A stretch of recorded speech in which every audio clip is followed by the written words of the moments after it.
जय हिंद साथियों। मैं आदेश आपका राही आदि क्लासेस में स्वागत करता हूं। हम सभी पढ़ रहे थे संज्ञा। संज्ञा में हमने व्यक्तिवाचक संज्ञा और जातिवाचक संज्ञा पढ़ चुके थे। आज हम पढ़ेंगे भाववाचक संज्ञा। वह शब्द भाववाचक संज्ञा क्या होती है? वह शब्द जिससे किसी व्यक्ति अथवा वस्तु के आचरण, गुण, दोष, धर्म इन सब का बोध हो तो वहां पर हमारी भाववाचक संज्ञा होती है।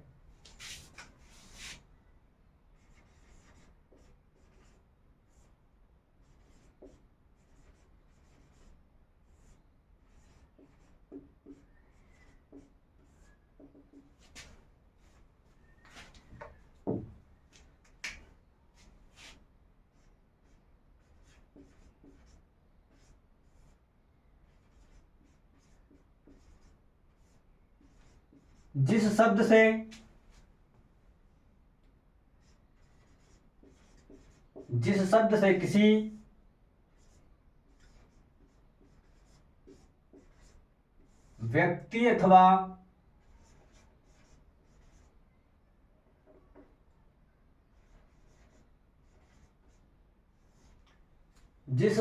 किसी व्यक्ति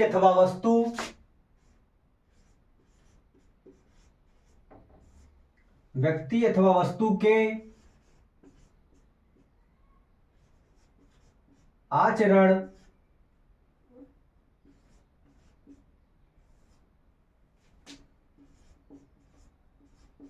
गुण, दोष,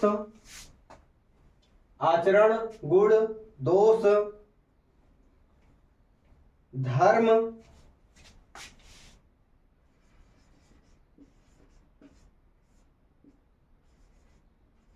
दशा,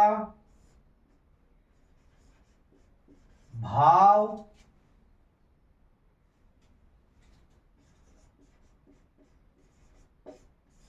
आदि का बोध हो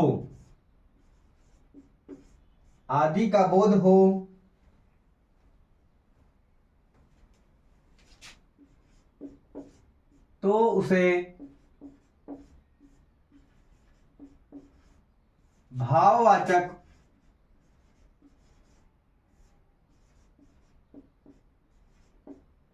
संज्ञा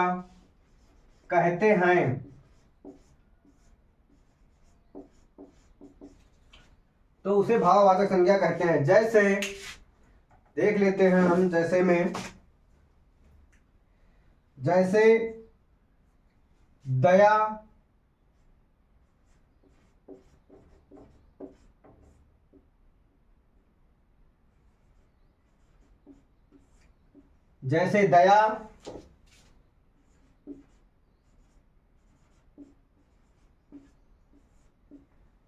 दया, सच्चाई,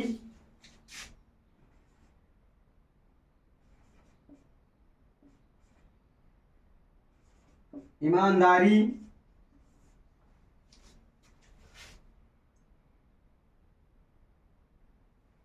क्रोध,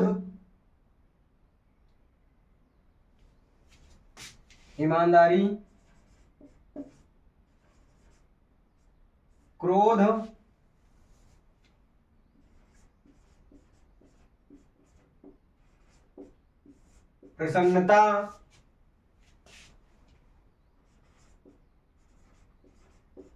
बचपन, ये भाववाचक संज्ञा है।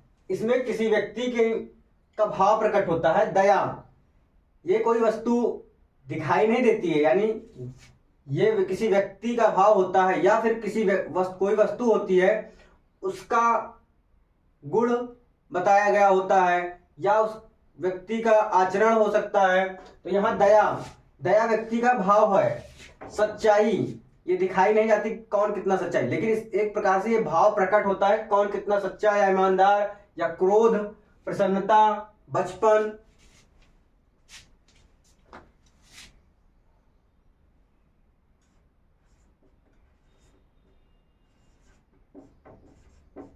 बुढ़ापा हो गया, जवानी हो गया,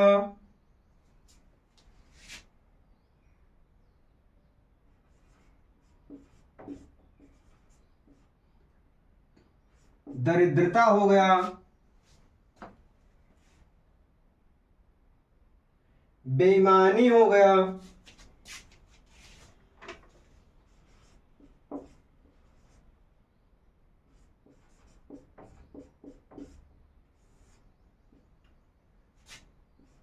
बहना से बहाव शब्द हो गया, मीठा शब्द होता है, उससे हम भाववाचक संज्ञा बनाएंगे तो मिठाई, मिठास हो गया,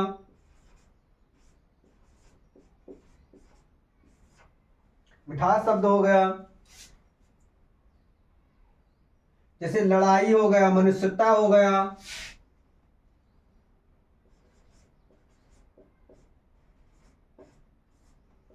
लड़ाई, मनुष्यता, ये हमारे सभी शब्द भाववाचक संज्ञा को प्रदर्शित करते हैं।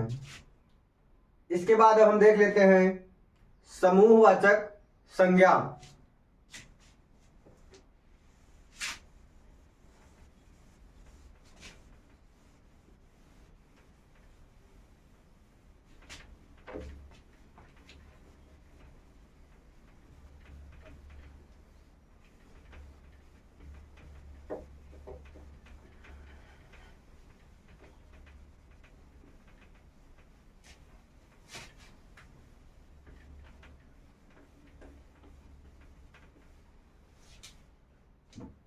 अब हम देखेंगे समूहवाचक संज्ञा।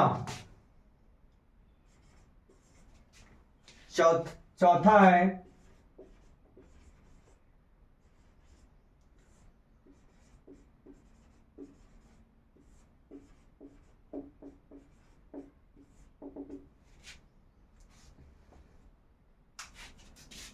जिस संज्ञा शब्द से किसी व्यक्ति या वस्तु के समूह में हो, परिवर्तित हो, तो उस शब्द को हम समूहवाचक संज्ञा कहते हैं।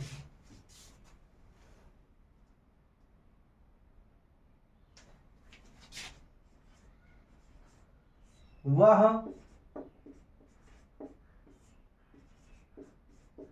संज्ञा शब्द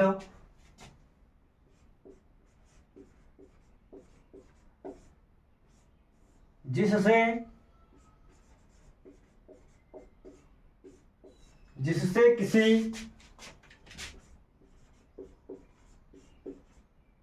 व्यक्ति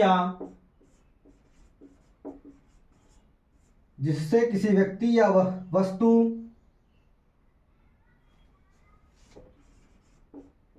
का समूह में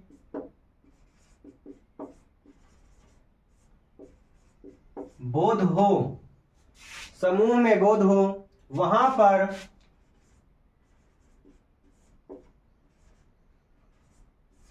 पर समूहवाचक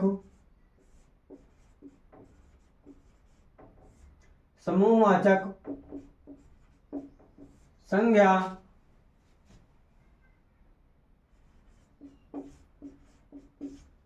होती है। वहां पर समूहवाचक संज्ञा होती है। जैसे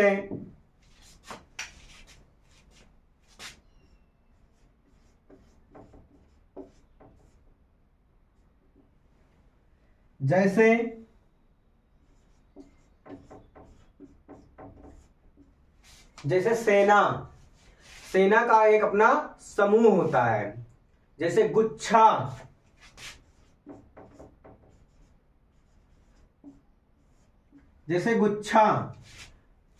गुच्छा चाबियों का हो या किसी चीज का हो तो तमाम सारी वस्तुएं उसमें जो भी होगा गुच्छे में होंगी, यानी बहुत सारे चीज उसमें होंगे। फिर विरोध, यानी कोई धरना हो या कुछ हो, उसमें विरोध करने जब जाते हैं तो बहुत सारे लोग होते हैं, तो वहां पर जैसे विरोध हो गया। और देखते हैं पुलिस। पुलिस अपने आप में समूह है, चाहे एक पुलिस हो या 10 पुलिस हो, उसको हम पुलिस ही बोलेंगे। तो ये भी हमारा समूहवाचक है। फिर है परिवार।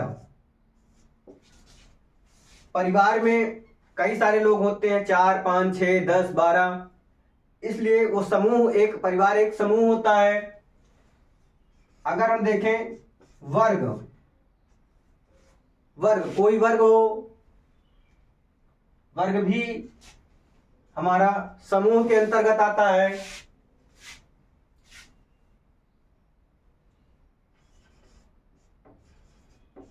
कक्षा, कक्षा में भी बहुत सारे लोग, बहुत सारे बच्चे इकट्ठे होते हैं, तो वो कक्षा भी हमारा समूह है।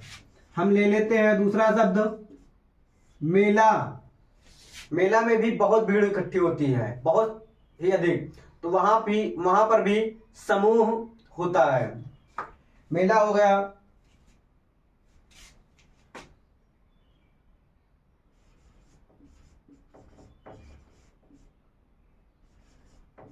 पुस्तकालय शब्द है, लाइब्रेरी।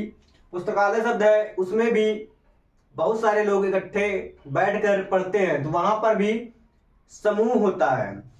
फिर देखते हैं हम कोई दल हो, दल गठित किया गया हो, तो दल में भी बहुत सारे लोग होते हैं। भीड़ और आदि, यानी इन जैसे सभी शब्द आएंगे तो वो हमारा समूहवाचक संज्ञा के अंतर्गत होगा। तो संज्ञा हमारी 5 प्रकार से होती हैं। हमने 4 संज्ञाएं पढ़ ली हैं। अब इसके बाद हम इसके बाद हम पढ़ेंगे द्रव्यवाचक संज्ञा।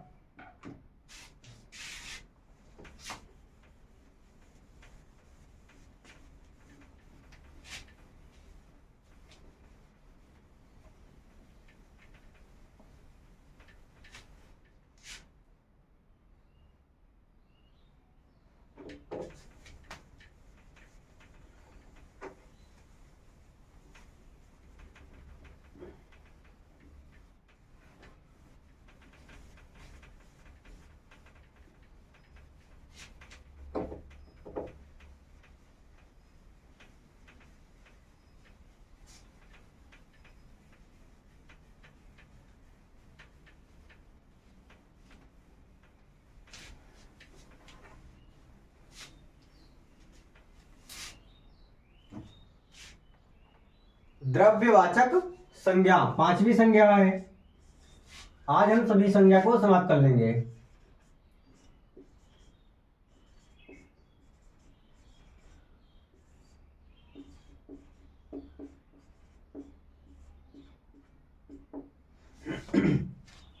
द्रव्यवाचक संज्ञा, जिस संज्ञा शब्द से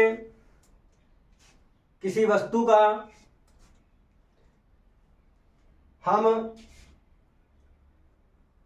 नाप तोल कर सकें या उसका वजन कर सकें, तो वहां पर हमारा द्रव्यवाचक संज्ञा होती है।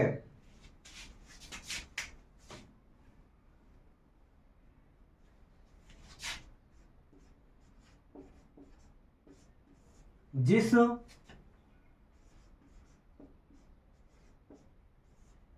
संज्ञा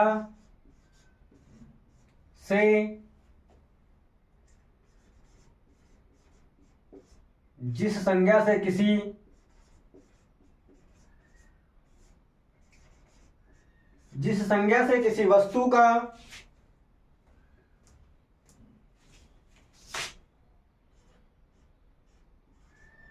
नाप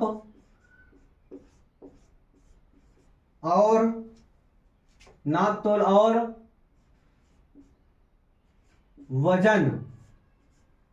वजन को हम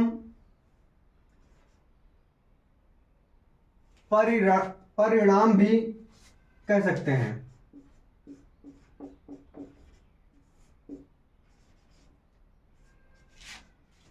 वजन का बोध हो,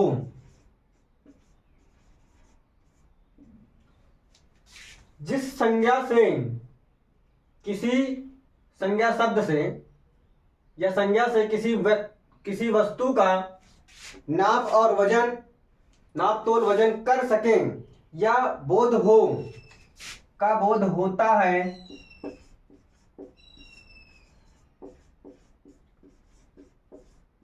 तो वहां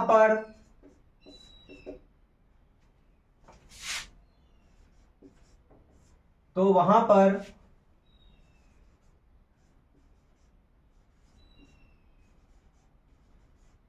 द्रव्यवाचक, तो वहां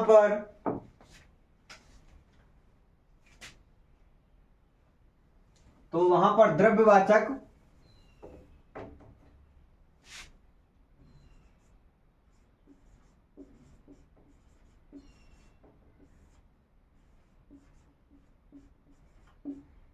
संज्ञा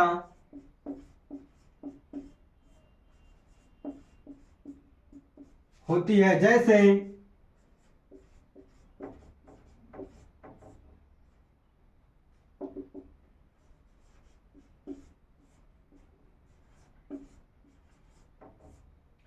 जैसे घी को हम गिन नहीं सकते हैं, लेकिन इसका हम नाप या फिर वजन कर सकते हैं। ठीक उसी प्रकार से तेल हो गया, तेल को भी हम नाप कर सकते हैं या वजन कर सकते हैं। तो ये हमारा शब्द द्रव्यवाचक शब्द के अंतर्गत आता है। सोना भी हो गया, सोने का हम वजन करते हैं। चांदी शब्द हो गया, चांदी का भी हम वजन करते हैं। और इसी प्रकार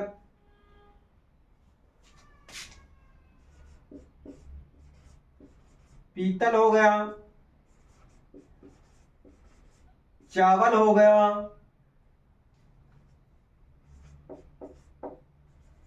गेहूं हो गया। इन सभी शब्द को हम नाप तोल करेंगे या फिर इनका वजन करेंगे। और इसी में हम लिखें तो लोहा शब्द हो गया,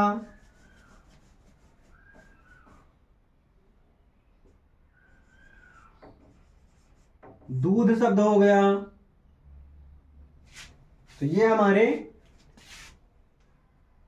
अगर ऐसे शब्द आते हैं तो हम नाप तोल कर सकते हैं जिन शब्दों का, यानी जिन वस्तुओं का। तो ऐसे शब्द हमारे द्रव्यवाचक संज्ञा के अंतर्गत आएंगे।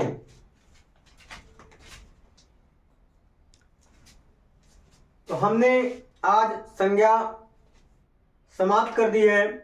अब हम कल पढ़ेंगे सर्वनाम। तो आज की क्लास को यहीं पे समाप्त किया जाता है। आप सभी इस क्लास को लाइक कीजिए, सब्सक्राइब कीजिए और अपने सभी साथियों के पास शेयर कीजिए। और आप अपनी राय कमेंट के माध्यम से दे सकते हैं। इस क्लास को अब यहीं पे समाप्त किया जाता है। धन्यवाद।